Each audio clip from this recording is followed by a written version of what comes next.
Panajiri 28 i librit në Tiranë, zhvilluar nga 13 deri më 17 nëntor në Pallatin e Kongreseve, mbylli dyert pas 5 ditësh të mbushura me aktivitete, promovime dhe diskutime mbi botimet më të fundit. Një nga anëtarët e kësaj jurie ishte studiuesi dhe përkthyesi i njohur Zia Vukaj. Kishim rreth 260 tituj librash për t'i shqyrtuar, për t'i parë, pra dhe kjo ishte punë që zgjati disa muaj, derisa erdhëm në ditët e Panajirit, të cilat ishin ditë të gjalla, shumë aktive, ditë po të themi ku libri ka festimin e vetë. Përkthyesi dhe studiuesi nënvizon kontributin e Shkodrës në fushën e letrave dhe kulturës edhe në këtë panajir. Në stendat e Panajirit të mall të librit ka pas krijues nga Shkodra, të cilët kanë paraqit veprat e tyre dhe me siguri që edhe ato vepra kanë qarkulluar, janë marrë nga lexuesit dhe janë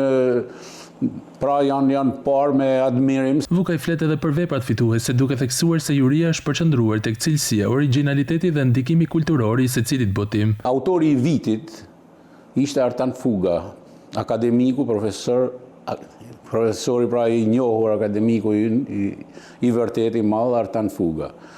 Me librin Ndeshkimi i dytë i Evës, një roman voluminoz i cili kishte një strukturim të tepër të studiuar, tepër interesant, ishte një letërsi që përveç aspektit artistik dhe estetik të frazës, ishte një kurs, si të themi, ditëror i jashtëzakonshëm. Panajiri i librit mbetet një ngjarje e rëndësishme jetës kulturore shqiptare, duke sjellë bashkë autor, botues dhe lexues nga gjithë vendi.